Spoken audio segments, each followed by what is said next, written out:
mwnbwbai, namaste and welcome back to my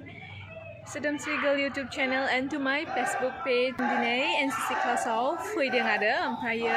दा आं late फैदों माने जोंना क्लासआनो जाखाला नालाय बास बे माबा जुनियरफोरखौ ट्रेनिं खालामनांगौ आरो प्रेक्टिस खालामहोनांगौ फोरोंनांगौ बेखायनो आं लेट फैदों आरोना ओमफ्राय दा प्रेक्टिस जागासिनो स' मोनसे इनफरमेशन माने सोर डिफेन्सआव माने जइन जानो गोसो ना माने इसोर एनसिसि लानानै माने खारनाङा एग्जाम होनाङालासिनो माने एनसिसि आवहाय बिदिनो एग्जाम जायो आरोना माबा सार्टिफिकेट मोनो बेखौहाय पास जायोबा माने इयाव डाइरेक्ट एन्ट्रि जायो माने एसएसबि आवबो जायो ओमफ्रायो बिदिनो पुलिस माबा माबियावबो जायो खोमा आंखौ बारा सोंना लायाखै ओमफ्रायो मोनसे एनसिसि आव डाइरेक्ट एन्ट्रिबो दं आरो सि सार्टिफिकेट मोनोबा स' सोर डिफेन्सआव हाबनो गोसो बिसोरो एनसिसि लानो हागोन आरो हानानै इजिलि माने बेखौहाय बे सिखौहाय इजि एग्जामा एसे गोरा जायो दे माने एसे इजि जाया आरो गोरा जायो एग्जामा फार्स्ट माबा मोनथाम माबा जायो स्कुलाव मोनसे मोनो ए सार्टिफिकेट मोनो ओमफ्रायो कलेजावहाय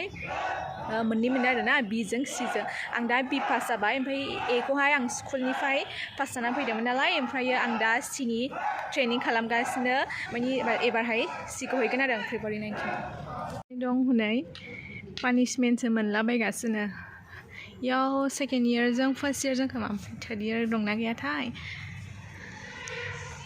स' आंहाबो प्रेक्टिस खालामसै एग्जामनि थाखाय ओमफ्रायो मा प्रेक्टिस खालामलांगोन एसे नायलांबाय थादो आरो दिनैनि ब्लगखौ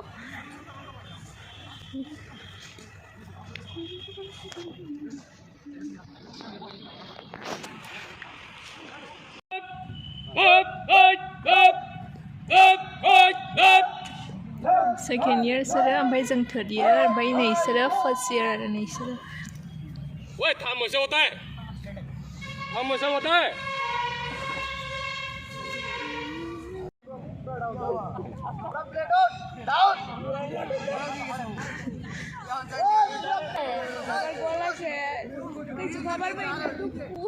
सेकेन्ड इयारा पानिशमेन्ट मोनलायबाय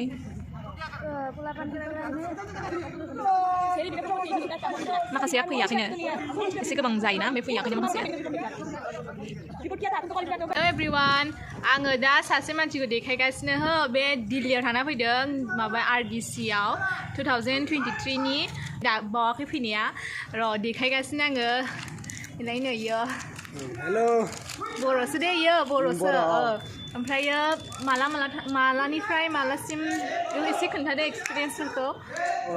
माने आरडिसि थांबा फार्स्टआवनो आइजिसि खालामग्रोनांगौ आइजिसि उनाव प्रि आरडिसि 1 2 3 4 बेखौ कमप्लिट खालामनानैसो उनावसो दिल्लीयाव थाङो जों दा कलेजनिफ्राय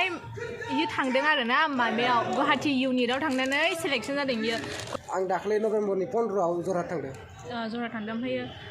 माबा दिल्लीयाव थांनायनि सिगां अबेहाय ट्रेनिं जाग्रा गुवाहाटियाव ना जरहाटआवसो दं जोंनिया जरहाट ओमफ्रायो बेनिफ्राय माला थाङा दिल्लीयाव जों डिसेम्बर 29आव थांदों ओमफ्रायो मा खालामनो मोनखो एसे खोन्थादो इयाव आं थांदोंमोन शिप मडेलिं कम्पिटिसनाव ओमफ्राय आं मोननै इभेन्टआव पार्टिसिपेट खालामदों शिप मडेलिं आरो पिएम रेलि ओमफ्राय माबायाव राजपाटआव थाबायनो मोनाखिसै ना राजपाटआव मोनाखै खिन्थु जोंखौ बेरायलांदोंमोन आरो इन्डिया गेटआव लांदों लाल किल्लायाव लांदों ओमफ्रायो एयार चिफ आर्मि चिफनि न'आव थांनो मोनाखै आं आर्मियाव थांगौ खिन्थु नेभेलसिमाव थांदों CNS chief of naval staff आंबो थांदोंमोन माबा स्कुल टाइमावहाय मा होनोमोनलाय JWआवहाय स्कुलावहाय सिगां उन्दैमोन आरो ओमफ्राय आं इयो थांबायबो थाङाखै आङो बेनजोंसो थांदों BAND बेन बे माबा पेम्पा सुग्रा दंना बेजोंसो थांदों आं ओमफ्रायो माबायदि मोनखो एक्सपिरियेन्सआ बिराद मोजां बिराद गिदिर मानसि लोगो मोनो अफिसार लोगो मोनो बै सानफ्रोमबो जों ओमफ्राय सानै PMआबो लोगो मोनबाय PM ओमफ्राय दाखालि आसाम गभर्नर लोगो मोनबाय ओमफ्राय बेनि अखानायै CMआ लोगो मोनबाय सफैनायानो बावाखैना नोङो दाखालि सफैदों मा डेटआव सफैनाय आङो 3 तारिखआव फेब्रुवारिनि 3 तारिखआव ना ओमफ्रायो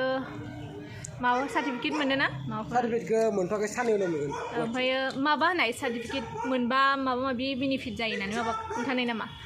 खोन्थादों माने जोंनि बि एग्जामाव जों एसे चान्स मोनो बेथनजों मार्क मोनो एबार नों मा होगोन C ना B आङो C होगोन इयो B होगोन इयो आंनि जुनियर मालाय दिल्लीयाव थांनो मोनबाय सोरना जों नेभिनि हो ओमफ्राय आर्मी नेभि एयारफोर्सआव जइन जानो हायो मोनथाम दङ ओमफ्राय जों नेभियाव जइन जादों आरो ओमफ्राय सोर सोर जइन जानो गोसो जइन जा ओमफ्रायो बिदि माबा माबि होननाय नामा जेनेबा बिदिनो सि सार्टिफिकेट मोनखांनानै नों इयाव डाइरेक्टलि जइन जानो हागोन बिदि माबा माबि होननाय नामा होनदों सि मोननाय उनाव जोङो आर्मियाव जेरै रिटेन होनाङा रिटेन टेस्ट होना बिदि आरो एसबिफ्राव इदिफ्राव डाइरेक्ट एन्ट्रि दङ माबा बिदिनो खारनाङा ओमफ्राय होनांगोन ना होना बेनि बागै बारा खोन्थायाखै एग्जामखौ सोर डिफेन्सआव हाबनो गोसो मानि एनसिसिनिफ्राय एसे चान्स थायो गासैबो सोर सोर डिफेन्सआव गोसो दंथारो मानि पुलिस आर्मि बिदिफ्राव ओमफ्राय बिसोरो जइन जानो हागोन आरो एनसिसिआव थेंक इउ भेरि माच खालामनो नागिरदों जों ओमफ्राय राइफलानो नकलिस आरो माने आसलिखौ लानो मोना आसलिखौहाय किम सेमावसो मोनो आरो ओमफ्राय जोंनि कलेजाव गैथ'आ आसलि नकलिस नकली rifle hello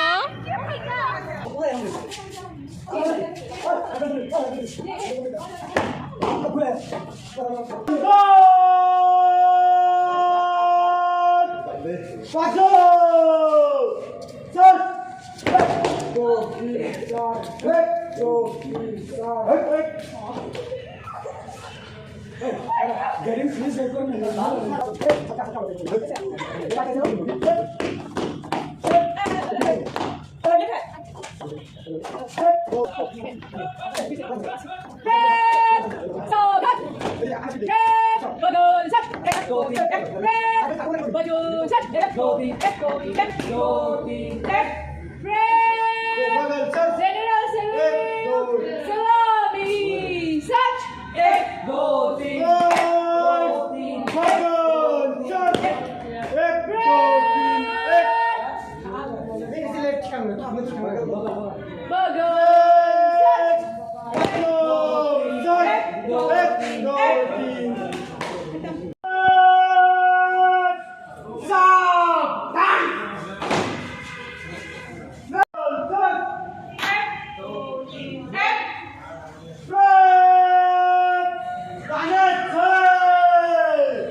Singra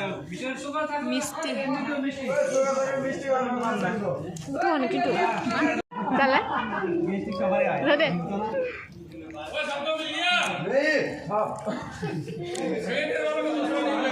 by almost it stretches by almost half. So bye फैफिनबाय ओमफ्रायो